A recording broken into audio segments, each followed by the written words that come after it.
सनी देओल ने हाल ही में खुलासा किया कि गदर 2 से पहले उन पर करीब 56 करोड़ रुपए का कर्ज था। उन्होंने माना कि वो दौर उनके करियर का सबसे मुश्किल वक्त था, जब फिल्में नहीं मिल रही थी, पैसे नहीं थे और कर्जदार दरवाजे पर खड़े थे। लेकिन जब गदर 2 500 करोड़ पार कर गई तो सनी न सिर्फ उस कर्ज से उभरे बल्कि एक नई ऊंचाई पर पहुंचे। सनी देओल की ये कहानी बॉलीवुड में कोई पहली नहीं है। इस इंडस्ट्री में ऐसे कई बड़े नाम हैं जिन्होंने फाइनेंशियल क्राइसिस का सबसे बुरा दौर देखा लेकिन हार नहीं मानी। आइए जानते हैं उन 5 दिग्गज एक्टर्स के बारे में जिनका वो क्राइसिस का वक्त और उससे उभरने की कहानी किसी फिल्म से कम नहीं है।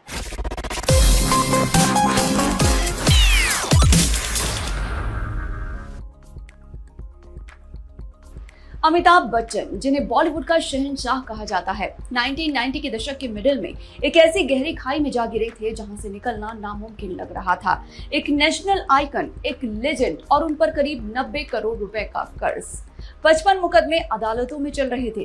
कर्जदार रोजाना दरवाजा खटखटाते थे। उनका मशहूर बंगला प्रतीक्षा बेचने की नौबत आ गई थी। बैंक खाते में 0 बैलेंस था। ये सब हुआ उनके उस सपने की वजह से जो अमिताभ बच्चन कॉर्पोरेशन लिमिटेड के रूप में 1996 में शुरू हुआ था। ABCL का मकसद था भारतीय मनोरंजन को एक नई दिशा देना। Film production, event management, distribution सब एक ही छत के नीचे। लेकिन कंपनी तेजी से डूब गई। 1999 तक ABCL को board for industrial and financial reconstruction के पास जाकर खुद को सिख कंपनी घोषित कराना पड़ा। अमिताभ ने एक इंटरव्यू में बताया था, मैं दिवालिया हो गया था, सब कुछ चला गया था, बैंक बैलेंस 0 था, कंपनी डूब गई थी और रोजाना कर्जदार दरवाजे पर थे। ये बेहद जिल्लत की बात थी। अभिषेक बच्चन ने भी एक पॉडकास्ट में बताया था कि उस वक्त वो बॉस्टन यूनिवर्सिटी में पढ़ाई कर रहे थे। उन्होंने पढ़ाई बीच में छोड़कर वापस आने का फैसला किया था क्योंकि पिता के मुश्किल वक्त में उनके साथ रहना जरूरी था, लेकिन उन्हें रोका गया। एक रिपोर्ट के मुताबिक धीरूभाई अंबानी ने अपने बेटे अनिल को कहा था कि अमिताभ की मदद करो, लेकिन अमिताभ ने वो मदद कबूल नहीं की। फिर महानायक की वापसी हुई। 2 मोर्चों पर वो यश चोपड़ा के पास गए और मोहब्बतें फिल्म मिली। और फिर आया इंडियन टेलीविजन का सबसे कामयाब शो कौन बनेगा करोड़पति, जिसने सब बदल दिया। इस शो के 85 एपिसोड के लिए अमिताभ को 15 करोड़ रुपए मिले। साथ ही ICICI बैंक जैसे बड़े इंडोर्समेंट ने एक एक करके कर्ज चुकाने का रास्ता खोला। अमिताभ ने अपना पूरा 90 करोड़ का कर्ज चुका दिया और नए सिरे से शुरुआत की। आज उनकी कुल दौलत 1600 करोड़ रुपए से ज्यादा आंकी जाती है। उनकी इन्वेस्टमेंट्स को लेकर आए दिन खबरें देखने को मिलती हैं, कभी पॉजिटिव तो कभी नेगेटिव। हालांकि ये उतना ही सच है कि सदी के महानायक ने बेहद गंभीर आर्थिक संकट से खुद को कामयाबी से उबारा था। 1990 के दशक में गोविंदा बॉलीवुड के सबसे बड़े स्टार्स में से एक थे। हीरो नंबर 1 राजा बाबू, कुली नंबर 1, साजन चले ससुराल। डेविड धवन के साथ उनकी जोड़ी ने एक के बाद एक ब्लॉकबस्टर फिल्में दी। लेकिन जब ये दौर खत्म हुआ तो खत्म होते होते बहुत कुछ ले गया। 2001 में जब गोविंदा ने सियासत में कदम रखा और मुंबई नॉर्थ से सांसद बने तो उनका फिल्मी करियर धीरे धीरे पीछे छूटने लगा। वो इंडस्ट्री से थोड़ा दूर चले गए। 2004 में जब वो वापस आए तो हालात बदल चुके थे।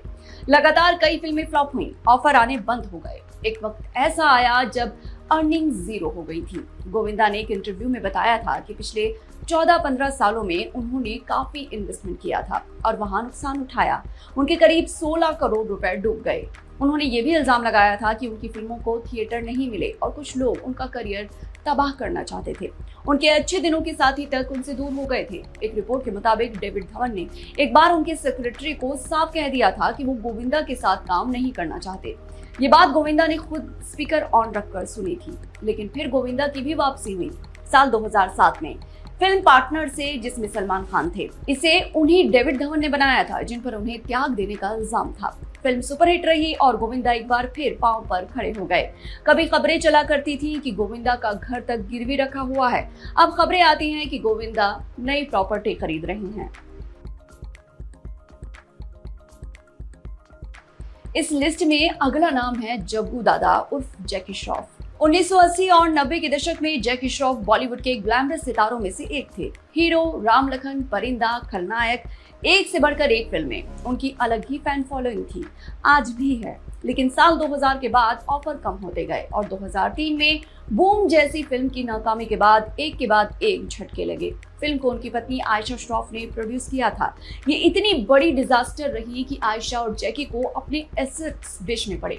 ये बुरा दौर लंबा चला। 2008 में जब देश भर में मंदी का दौर था, जैकी श्रॉफ भी उसी की चपेट में आए। पैसों की तंगी इतनी बढ़ी कि उन्होंने फिल्म प्रोड्यूसर दोस्तों से कर्ज लिया, लेकिन जब चुकाने का वक्त आया तो उनके पास पैसे नहीं थे। दोस्तों ने कानूनी कार्रवाई की चेतावनी दी और जैकी श्रॉफ और उनकी प्रोडक्शन कंपनी के खिलाफ मुकदमा दायर किया। हालात बेहद नाजुक हो गए। माली बोझ इतना था कि उन्हें अपने फ्लैट तक बेचने पड़े। मुंबई में जो जायदाद थी वो एक एक करके बिकती चली गई। टाइगर श्रॉफ ने भी एक इंटरव्यू में बताया था कि उनके फ्लैट का फर्नीचर तक बिकने की नौबत आ गई थी। रिपोर्ट्स के मुताबिक उस मुश्किल वक्त में जग्गू दादा के काम आए सलमान खान। उन्होंने न सिर्फ उनकी मदद की बल्कि प्रोड्यूसर से बात करके मामले को अदालत से बाहर निपटाया। जैकी श्रॉफ ने खुद एक इंटरव्यू में इस बात को कबूल किया था। इसके बाद से जैकी श्रॉफ ने कैरेक्टर रोल्स करना शुरू कर दिया, बहुत सारा काम किया और धीरे धीरे अपनी मजबूत पहचान फिर से बनाई। वो दौर आखिरकार बीत ही गया। राज कपूर हिंदी सिनेमा के शोमैन थे। श्री 420, आवारा, संगम जैसी उनकी फिल्में पूरी दुनिया में पहुंचती थी। रशिया जैसे देशों में उनकी जबरदस्त फैन फॉलोइंग थी। लेकिन 1970 में एक ऐसी फिल्म आई जिसने उन्हें तबाही की कगार पर ला खड़ा किया, मेरा नाम जोकर। ये फिल्म राज कपूर का सबसे बड़ा सपना थी। उन्होंने इसे बनाने में 6 साल लगा दिए थे। ये उनकी जिंदगी की सबसे पर्सनल फिल्म थी, एक जोकर की कहानी जो हर दर्द पर हंसता है। इस फिल्म की लंबाई लगभग 5 घंटे थी, जिसमें 2 इंटरवल थे। फिल्म राज कपूर का बेहद एम्बिशियस प्रोजेक्ट था, लेकिन दर्शकों ने इसे नकार दिया और फिल्म बुरी तरह से पिट गई। जो पैसा राज कपूर ने लगाया था वो डूब गया। फाइनेंसर पीछे हट गए। अगली फिल्मों के लिए कोई पैसा लगाने को तैयार नहीं था। प्रेम चोपड़ा ने एक इंटरव्यू में बताया था, राज कपूर साहब खत्म हो गए थे, उनका सब कुछ बिक गया था। उन्होंने आरके स्टूडियो तक गिरवी रख दिया था और उन्हें खानदान की जायदाद तक बेचनी पड़ी थी। ऋषि कपूर ने भी अपनी आत्मकथा खुल्लम खुल्ला में लिखा है कि वो दौर कपूर परिवार पर बहुत बुरा बीता था, लेकिन राज कपूर ने हार नहीं मानी। उन्होंने एक और जोखिम उठाया। इस बार एक लव स्टोरी बनाई 2 नए चेहरों के साथ। 1973 में बॉबी आई। ऋषि कपूर और डिम्पल कपाड़िया लीड रोल में थे। ये फिल्म उस साल की सबसे बड़ी हिट बनी और उसने मेरा नाम जोकर से हुए सारे नुकसान की भरपाई कर दी। मेरा नाम जोकर ने बाद में एक कल्ट क्लासिक का दर्जा पाया।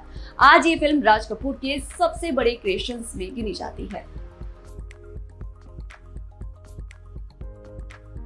मिथुन चक्रवर्ती की कहानी शायद बॉलीवुड की सबसे ज्यादा दृढ़ता की कहानी है। डिस्को डांसर, अग्निपथ, प्यार का मंदिर जैसी फिल्मों से मिथुन ने 1980 के दशक में हिंदी सिनेमा पर राज किया। एक वक्त ऐसा था जब वो एक महीने में कई फिल्मों की शूटिंग एक साथ करते थे, लेकिन 1993 से 1998 के बीच एक ऐसा बुरा दौर आया कि उनकी लगातार 33 फिल्में फ्लॉप हो गई। एक ऐसा सिलसिला जो किसी भी एक्टर को तोड़कर रख सकता है। मिथुन ने एक रास्ता निकाला। वो मुंबई छोड़कर ऊटी चले गए और वहां मोनार्क होटल शुरू किया। उनका आइडिया था कि फिल्मों की शूटिंग ऊटी में होगी, टीम उनके होटल में रहेगी, वो उस फिल्म में काम करेंगे और सबका फायदा होगा। ये फॉर्मूला एक हद तक चला, लेकिन होटल बिजनेस उन्हें उतना मुनाफा नहीं दे पाया और माली तंगी बनी रही। उन पर होटल के इंटीरियर डेकोरेशन के पैसे ना चुकाने के आरोप भी लगे थे। लेकिन फिर मिथुन चक्रवर्ती के करियर का दूसरा दौर आया। डांस इंडिया, डांस जैसे शोज के जरिए वो टीवी के दर्शकों तक पहुंचे। गोलमाल 3 जैसी फिल्मों से बड़े पर्दे पर सेकेंड इनिंग शुरू की और फिर सब ठीक होता गया। बाद में वो पॉलिटिक्स में भी गए और लगभग 3 साल तक राज्यसभा सांसद रहे। सनी देओल से लेकर अमिताभ बच्चन तक इन सभी सितारों की कहानी एक ही बात कहती है कि गिरना बुरा नहीं, हार मान लेना बुरा है।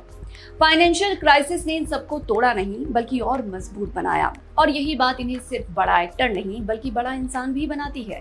आपको ये एपिसोड कैसा लगा हमें कमेंट करके जरूर बताइए और देखते रहिए एम बॉलीवुड।